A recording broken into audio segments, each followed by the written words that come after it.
Welcome back. This is Rich again, back for an exclusive YouTube video blog. Tonight's YouTube video blog is about a preview of the 2023-2024 Boston Bruins season, which starts in a few more minutes if you're watching this video on October 11th, 2023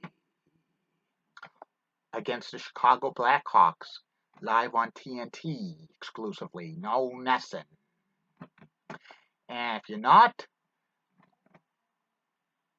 I'll be back in a minute with the preview of the Bruins season. But first, this message of importance. Don't forget to like Crystal's Time Machine Facebook page, the official Crystal's Time Machine group page, Game Show fan page. Follow Crystal on Johnson on Twitter at Crystal Amy John and Machine Crystal. Follow her on Instagram at Crystal Johnson. Follow her on YouTube at Crystal Johnson. She posts every Saturday with an exclusive video. And listen to Crystal's Time Machine on WCAP 980 every Friday and Saturday nights from 9 to 11 p.m. And if you can't catch the show live, listen to the podcast on archive.org. It goes back to October 2015. And say hello to Broadway Pizza, the official sponsor of Crystal's Time Machine. If you say the promo code Crystal's Time Machine, $2 off your meal. That's a good deal. And now back to the feature presentation. The Boston Bruins are coming off of a record-breaking season in 2022-2023, winning an NHL record for a season, 65 games, and having 135 points, which is also an NHL regular season record, and winning the President's Trophy for the third time in 10 seasons. But unfortunately, the Boston Bruins did not win the Stanley Cup. They got bounced in the first round by the Florida Panthers, the second wild card in the Eastern Conference. And they were up 3-1 in the series, but they lost 3 straight games, losing Game 7 in overtime. And the Boston Bruins lost some key pieces over the offseason with the retirement of centers Patrice Bergeron and David Krejci. Also, they had a trade forward Taylor Hall and Nick Foligno for salary cap reasons. And they didn't sign Tyler Bertuzzi to another contract, which they picked up in the trading deadline. So their depth is kind of lacking, especially center depth. Pavel Zache is the number 1 center right now, and they also have Charlie Coyle and Trent Fredrickson as like the top centers on the team, which they're not really number 1 type NHL center man. They're decent, but you can't really, consider them to be franchise number 1 centers for the Bruins. But they are decent, and the Bruins still got offensive power, including Brad Marchand and Jake DeBrusk and David Pastrnak, among others.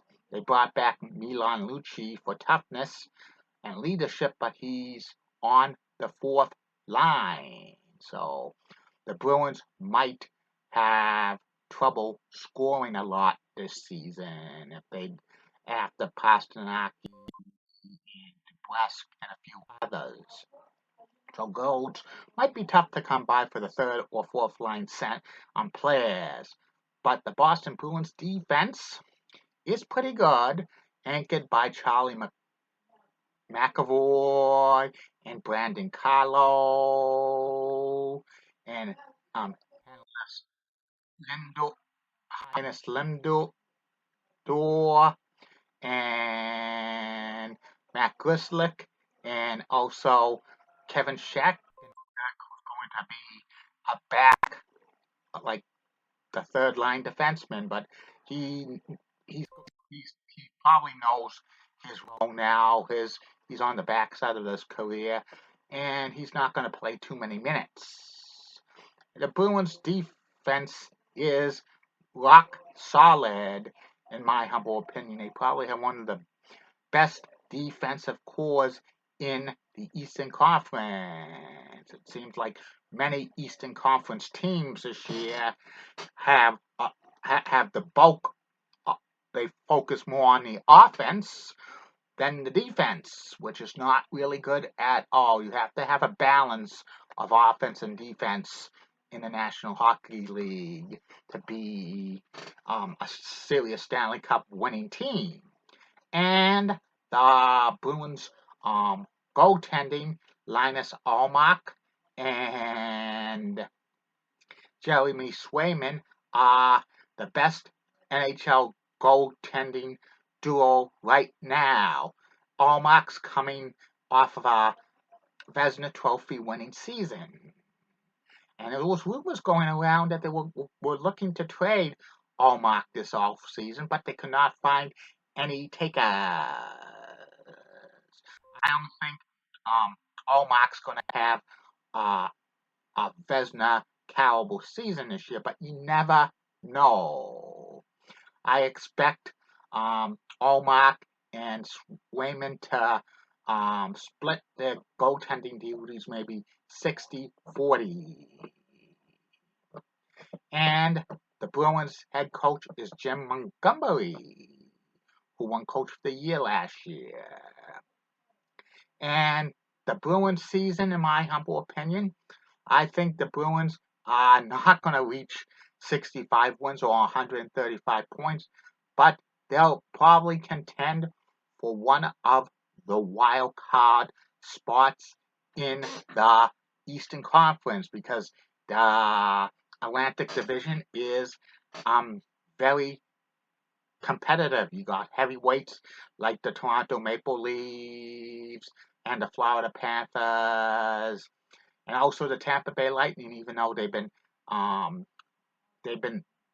decimated by injuries and they're a little bit long in the tooth. But it always seems that when people start to light the Lightning off, they come back and prove they have a good season. Also, the improvements of the Buffalo Sabres and the Ottawa Senators. But I think both the Sabres and the Senators just don't have too many players on the team who have playoff experiences. And even though they're getting close to playoff contention, you don't know. It all depends if they have a good start to the season. So I think the Bruins will make the playoffs as the first wild card. And hopefully they win a series or two. And that's about it on that.